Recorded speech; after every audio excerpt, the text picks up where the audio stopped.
Primeira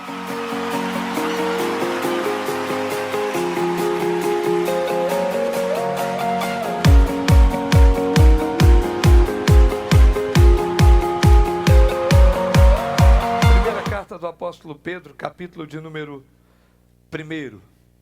Temos essa mensagem e é da semana que vem na carta do apóstolo Pedro, continuando a falar sobre família. Versos 1 e 2, verso de número 12 e capítulo 2, verso de número 1.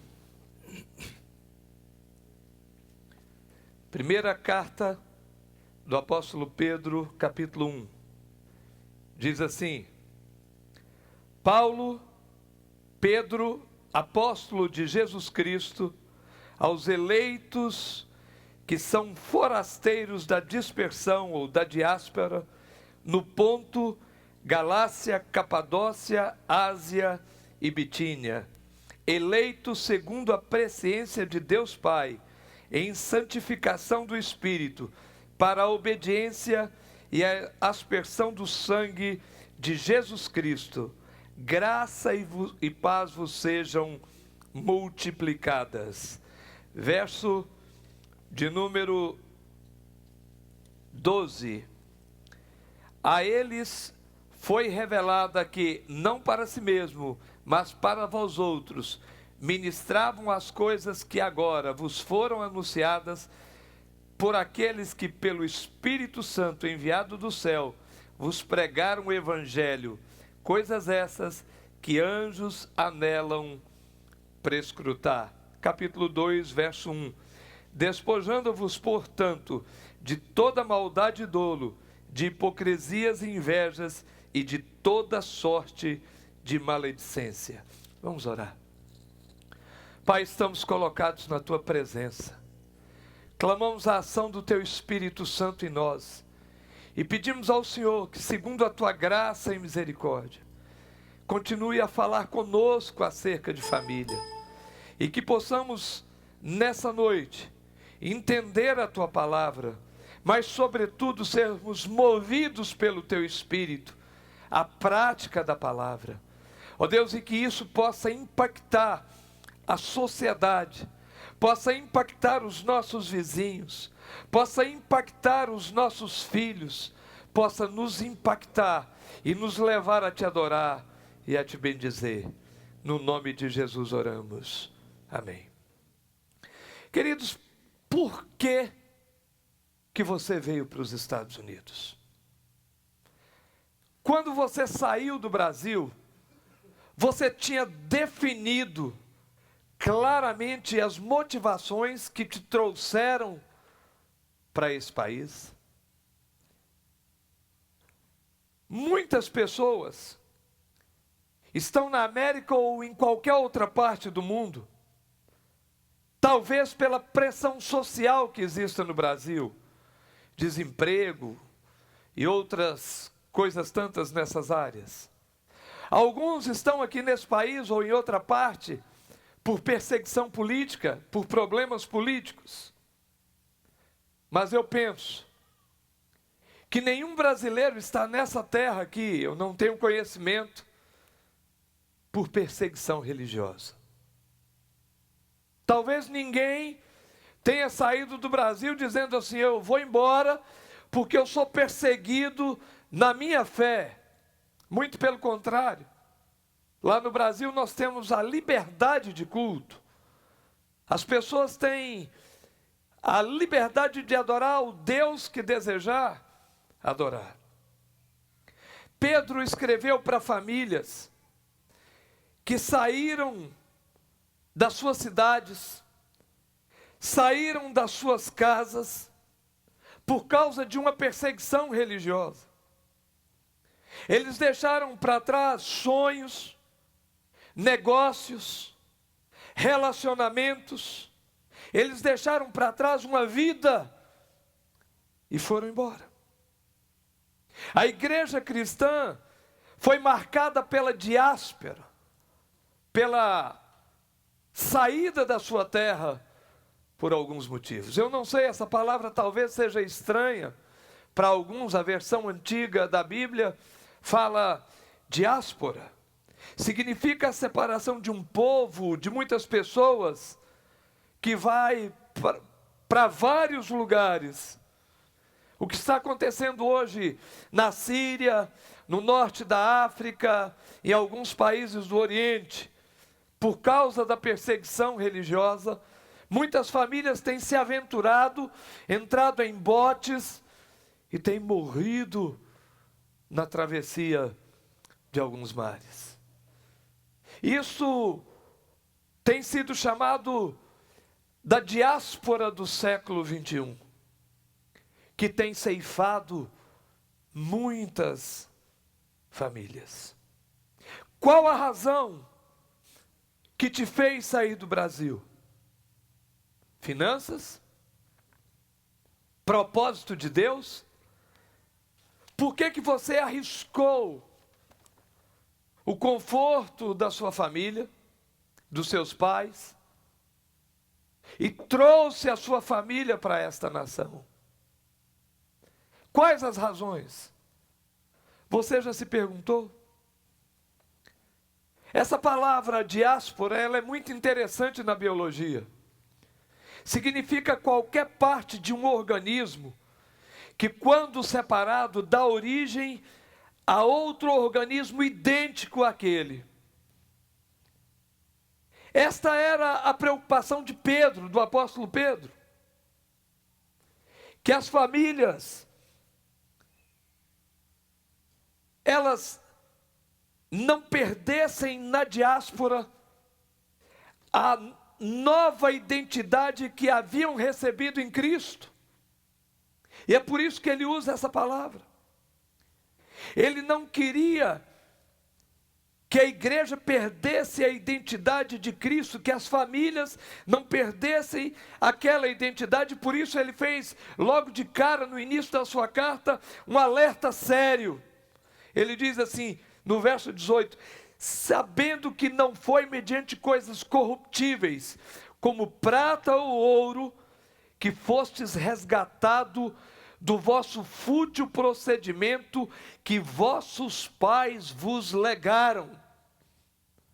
Notem que Pedro, ele é taxativo, ele diz o seguinte: o ensino dos vossos pais na matéria da fé, na matéria da religião, foi fútil, foi um legado inútil. E talvez muitas pessoas tenham vindo para cá com a fé dos seus pais. O apóstolo Pedro, ele está sendo claro em dizer que eles não deveriam perder a essência de Cristo na nova terra onde eles iriam habitar. Nós sabemos de muitas histórias, de muitas pessoas que saem muito crentes dos seus países, ou do Brasil, e quando chegam aqui, por causa do dinheiro, por causa de algumas facilidades e comodidades que encontram aqui, abrem mão dos princípios da fé. Queridos, nem sempre os nossos pais tiveram razão com relação à fé. Nem sempre. Os meus pais me ensinaram as sagradas letras na infância. Eu posso dizer que eles tiveram razão, mas nem todos os pais tiveram razão nessa área.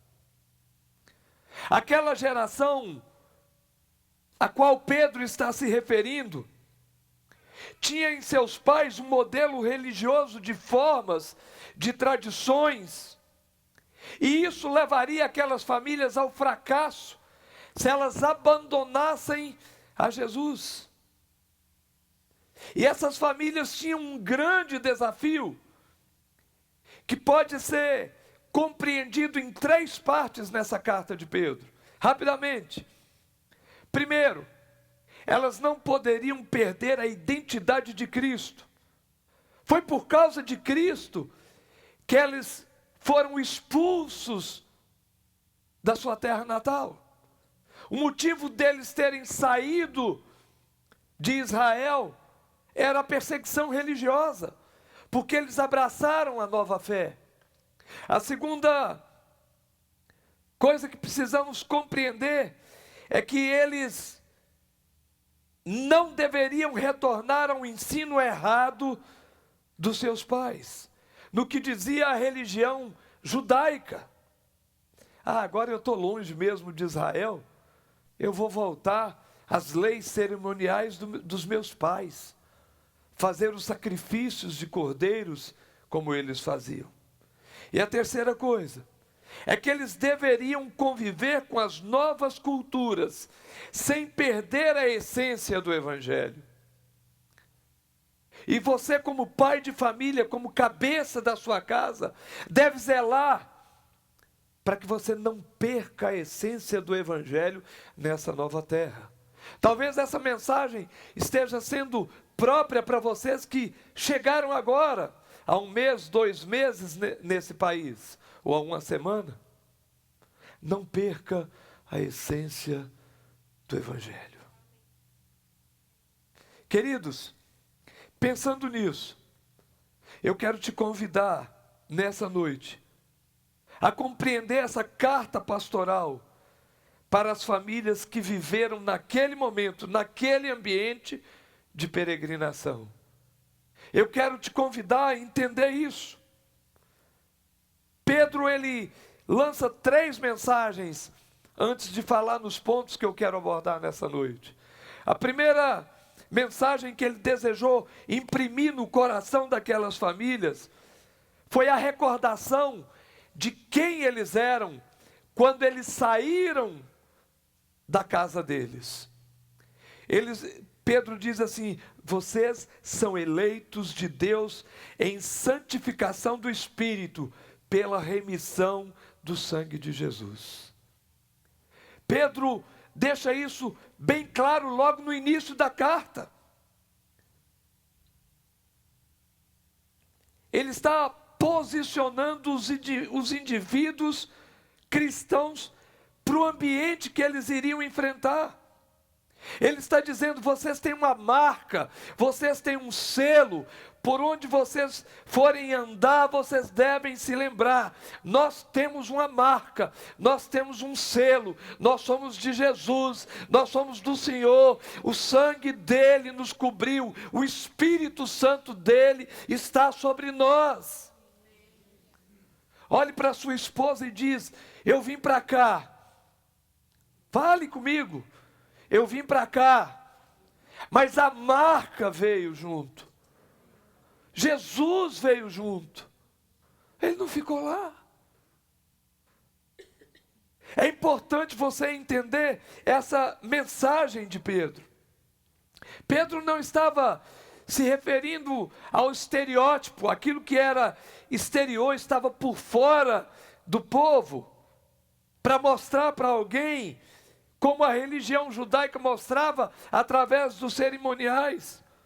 Pedro estava se referindo ao interior, aquilo que havia sido forjado no coração daquelas famílias, que tinham a disposição de morrer por causa de Cristo. Quando eles saíram daquela terra, eles saíram porque eles estavam sendo mortos. E Pedro está dizendo essa mensagem para eles: lembrem-se que vocês são eleitos de Deus. Você já parou para pensar na dimensão de que você é um escolhido de Deus?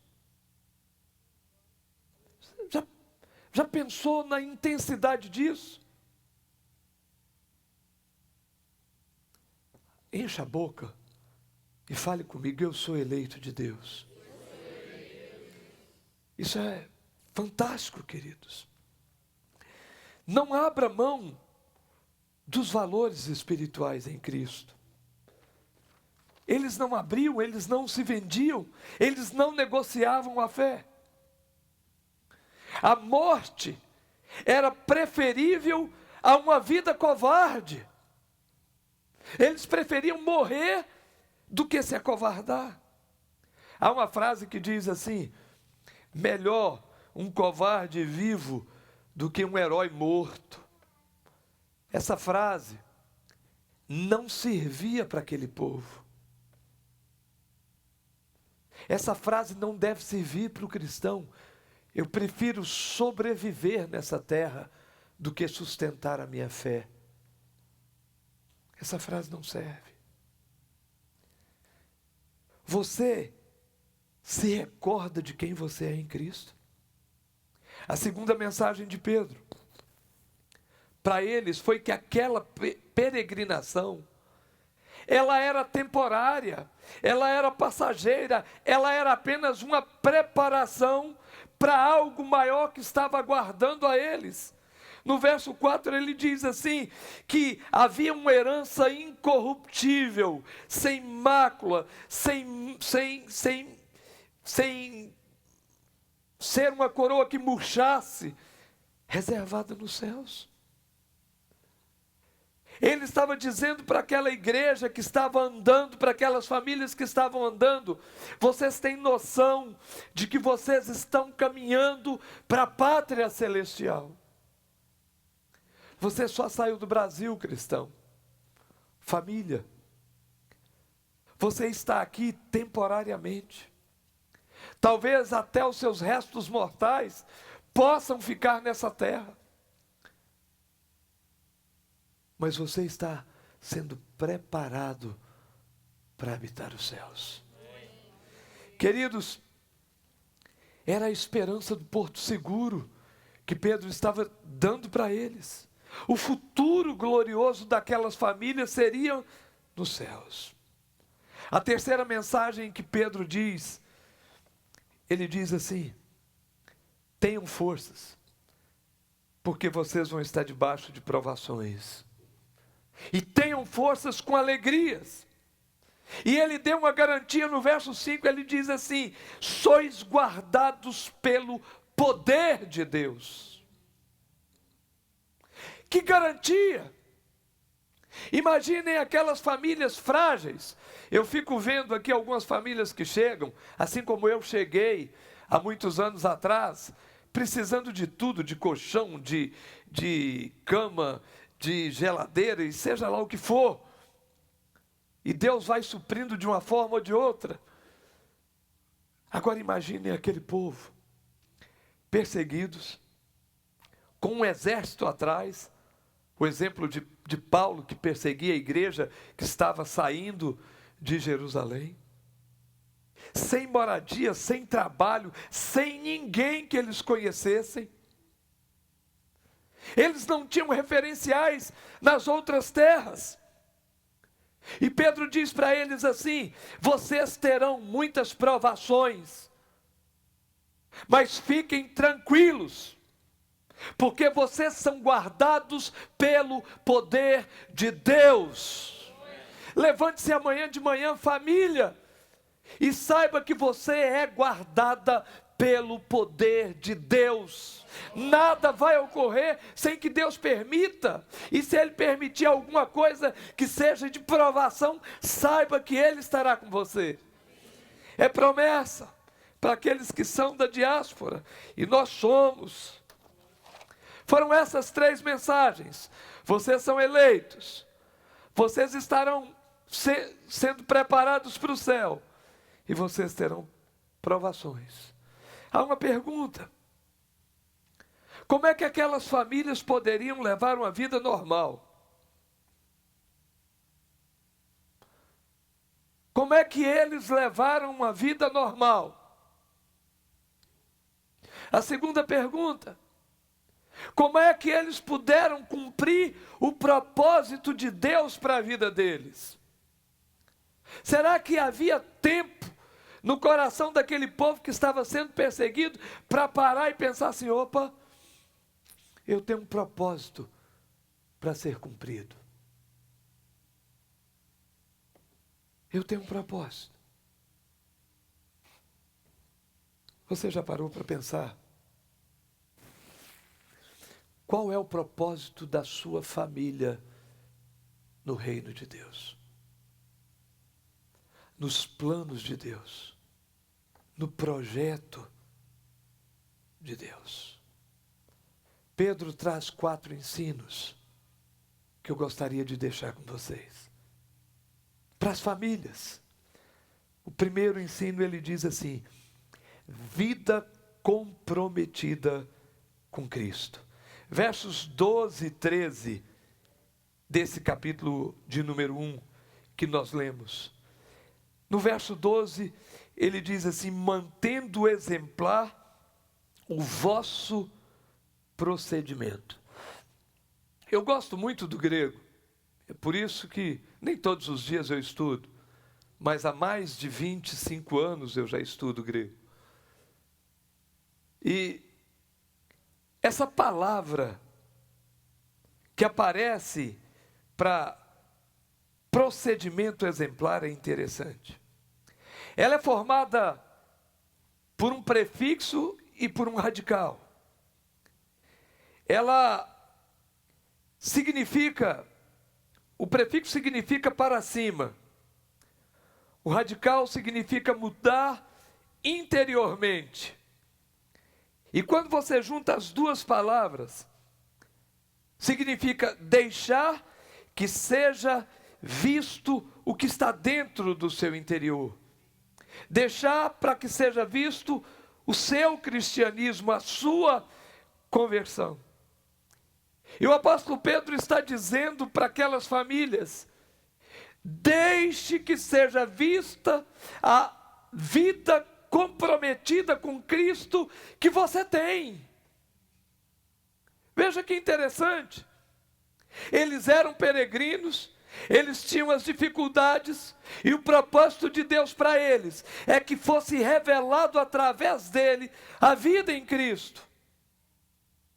O compromisso de Jesus e com Jesus. Quando isso ocorresse, quando uma família saísse e pudesse revelar o interior, a vida comprometida com Cristo, isso iria trazer resultados. O verso 13 diz assim: por isso cingindo o vosso entendimento.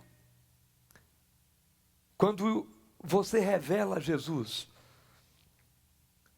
você pode vestir a roupa do entendimento da graça de Deus com sobriedade. E aí você vai entender o que Pedro diz: sede santos, como o Senhor é santo. O preço do comportamento foi o sangue derramado na cruz do Calvário. Eles estariam expressando com gratidão aquilo que eles viram ocorrer no Gólgota. O sangue de Jesus sendo derramado por eles. E Pedro alerta as famílias e diz assim: vocês tenham uma vida comprometida com Cristo. Isso seja exemplar, as pessoas possam ver, isso possa saltar de dentro de vocês. E esse é um desafio. Será que isso tem sido revelado para as pessoas? Essa sua vida íntima com Deus? As famílias aqui são reconhecidas na cidade por isso? Se você ainda não é, preste atenção que você faz parte de uma diáspora, de uma peregrinação. Se você ainda não é, lembre-se que você professou no Brasil a fé no Senhor Jesus. E aqueles que se converteram aqui estão professando isso. Isso precisa ser visto pelas pessoas. Queridos, quando eu tinha 13 anos de idade, eu conheci uma família de americanos lá no Brasil, que me impressionou muito. Até hoje não, porque eu estou aqui, até antes de vir para cá eu convivi com essa família. Eu conheci primeiro a Robin e o Todd. os 2 filhos do pastor Harris Cade, chamado de Ari, o fundador da igreja Shalom, em Uberlândia. 1974, eu os conheci, quando eu comecei a caminhar com aquela família. E até o dia que eu saí do Brasil, um dos homens mais respeitados dentro da cidade, pela vida que ele levava, ou leva. Ele e a família. Tanto os filhos eram modelo na escola, quanto os pais eram modelos na cidade. Na sua cidade, você que é cristão, como é que você é visto? O que você deixou lá? Qual é o rastro que ficou? Se foi um rastro ruim, ainda há tempo de consertar. Mas e aqui? Quando você chegou com a sua família, você disse, vai ser diferente. Nós vamos trilhar um caminho diferente. A nossa casa será diferente. Quando abrirem a porta da nossa casa, vai ser o perfume de Cristo que vai ser exalado. É assim? É esse o rastro que você tem deixado? Eu não estou falando que nós não teremos problemas, não. Eu estou falando daquilo que vai ser relevante quando as outras pessoas forem confrontadas conosco. Queridos, esse era o primeiro ensino. Cristo, a sua vida em Cristo seja uma vida comprometida. Eu quero desafiar você, casal, talvez você solteiro que esteja conosco, olhe para o seu esposo, para a sua esposa e diga assim, nós teremos uma vida comprometida com Cristo. Olhe, eu quero ver, gente, quero ouvir. Nós teremos uma vida comprometida com Cristo. Segundo ensino do apóstolo Pedro para essas famílias, ele diz assim, viva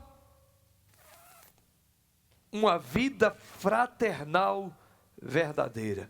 Verso 22 do capítulo 1, diz assim, tendo purificado a vossa alma pela vossa obediência à verdade, tendo em vista o amor fraternal não fingido, amai-vos de coração uns aos outros ardentemente. Queridos, amai-vos de coração uns aos outros ardentemente. É interessante que isso só é possível depois de algumas atitudes que nós tomamos. Amar alguém fraternalmente. No início do versículo ele diz assim, tendo purificado a alma pela obediência à verdade. O que é isso? Purificar a alma pela obediência à verdade. É uma outra palavra que apareceu. Purificar a alma. O que é isso? Essa é uma ação, isso no grego fica forte, diária, uma decisão que eu tomo. Lembre-se que você não pode amar se você não purificar a sua alma. E essa purificação, ela não se dá com alguém pegando um vaso de água e jogando na sua cabeça. O texto diz, pela purificação, ou tendo purificado a alma. Não é uma ação que outra pessoa pode fazer por você.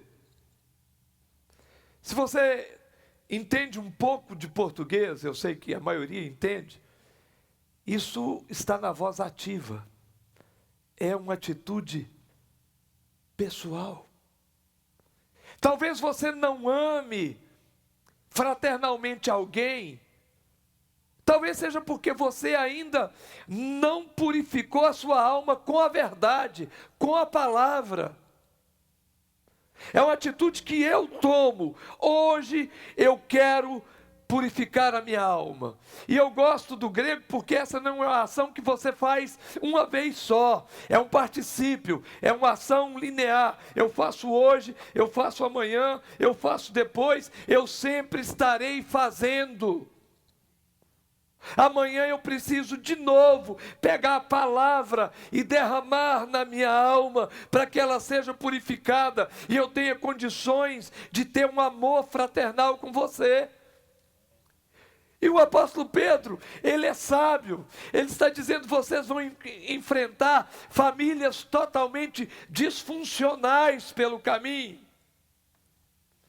E vocês terão que, pela palavra, amar essas pessoas, conviver com essas pessoas.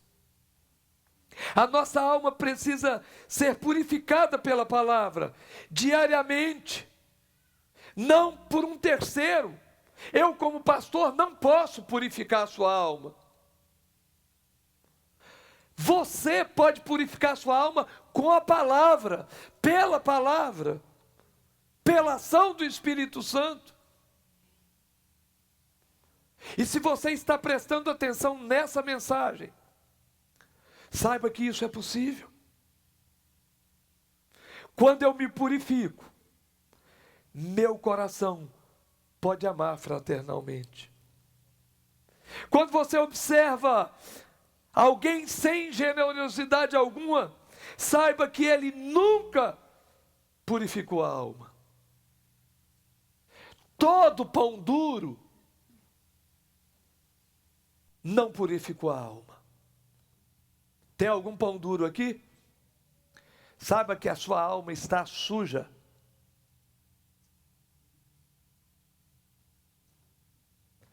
Doeu, né? Porque quando você purifica a alma, você tem amor fraternal. E você se torna generoso. Você gosta de repartir. Alguns falam assim: pastor, acho que eu não vou tomar desse banho não. Queridos, verso 25 do capítulo 1 diz assim: esta é a palavra que vos foi evangelizada. O terceiro ensino, estamos quase acabando. Abra mão de coisas desnecessárias no relacionamento humano. Repita comigo. Abra mão de coisas desnecessárias no relacionamento humano. E vocês verão isso, capítulo 2, verso 1. Despojando-vos, portanto, de toda maldade e dolo, de hipocrisias e inveja, de toda sorte de maledicências. Que tripé? Maldade, hipocrisia e inveja. 3 tiros. Será que com um desses eu vou ser atingido por alguém ou vou atingir alguém? Com um desses comportamentos? Abra mão de coisas desnecessárias. Você não precisa disso no relacionamento. Você não precisa de maldade. Novamente aparece outra palavra interessante: despojando. Na nossa língua, despojar significa pegar e jogar fora. Estou despojando, jogando para fora. Em grego é diferente. Significa comece removendo do coração. Tome a iniciativa, seja esse o ponto de partida.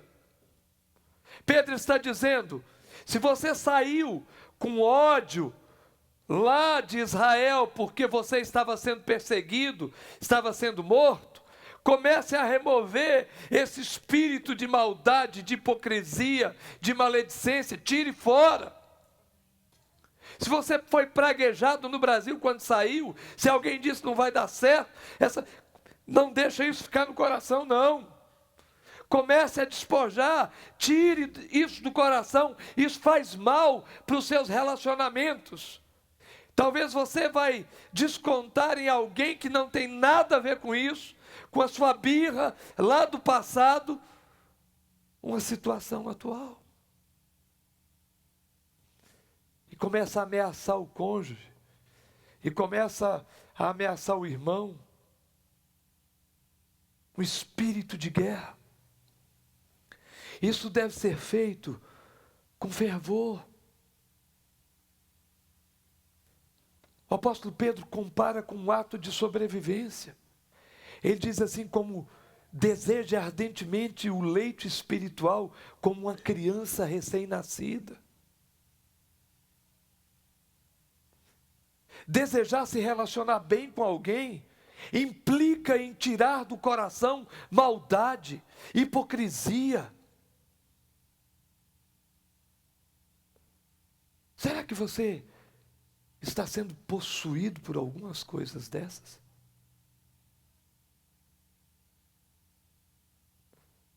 A sua família está tendo esses problemas? Como é que você vai viver nessa terra com esses sentimentos? De que forma? O verso 5 diz que nós estamos sendo edificados casas espirituais para sermos sacerdotes. Deus está nos edificando. Deus está trabalhando em nós. Em último lugar, o apóstolo Pedro diz assim: abra mão de coisas que podem sufocar a sua alma. Versos 11 e 12 do capítulo 2. Amados, exorto-vos como peregrinos e forasteiros que sois, a vos absterdes das paixões carnais que fazem guerra contra a alma. Além dos sentimentos que há no seu coração, exteriormente existem os ataques, que são as nossas lutas carnais.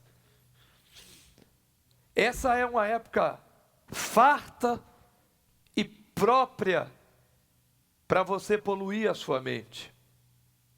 É a época do carnaval. É a época das moças olharem e verem os homens sarados. E as mulheres olharem e ver os homens olharem e verem as mulheres bonitas. O apóstolo Pedro chama isso de carnalidade. Abra mão. Abra mão daquilo que pode fazer mal para a sua alma, que vai prejudicar a sua família, que vai prejudicar a sua casa, que vai prejudicar você mesmo. A igreja, em famílias estava andando, em famílias vocês estão aqui. Prestem atenção nesses aconselhamentos do apóstolo Pedro. Abra mão da carnalidade. O que é carnalidade na sua vida? Jogo, bebida, pornografia, internet, o abuso. Abra mão. Bebida. O que é aquilo que satisfaz a carne? Irmãos, eu quero dizer que carne não gosta de coisa ruim, não. Carne gosta do que é bom, viu? A carne gosta de alimento apetitoso, mas faz mal para a alma. E pode destruir a sua casa, a sua família.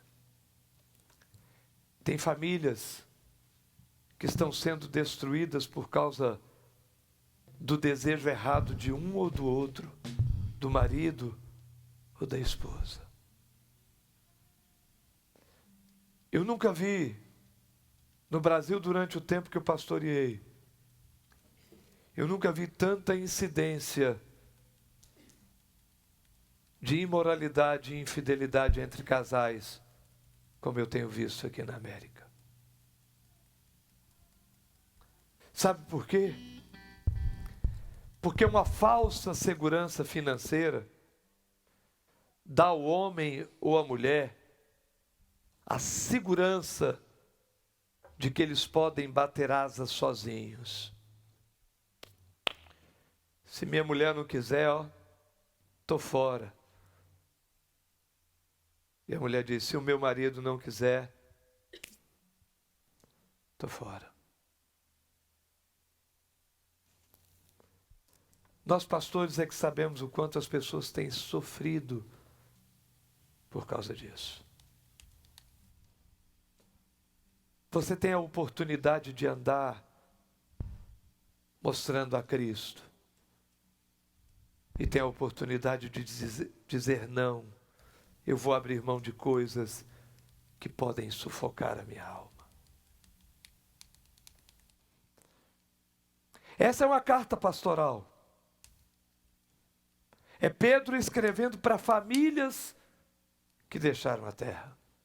Essa é uma mensagem pastoral de um pastor que já está aqui há muito tempo e que deseja que você caminhe em santidade com a sua família nessa terra, fazendo as escolhas certas, evitando o mal e agradando ao Senhor. Na semana que vem eu vou trazer a outra parte da mensagem, tratando do relacionamento entre marido e mulher na diáspora. Como é que deve viver o homem e a mulher na peregrinação? Deus abençoe a sua vida. Pega as mãos da sua esposa. Vamos orar comigo e depois nós queremos um cântico. Prepare aí logo após a oração. Pai, em nome de Jesus, tome esses casais da tua igreja nas tuas mãos, para que eles possam exalar o bom perfume de Cristo e a sua relação familiar seja impactante para as famílias que estiverem chegando nesta nação, para as famílias que já vivem nessa nação. E como luzeiros do mundo, eles possam iluminar a vida daqueles que estiverem próximos e possam abençoar a casa daqueles que necessitarem da ajuda deles. No nome de Jesus. Amém.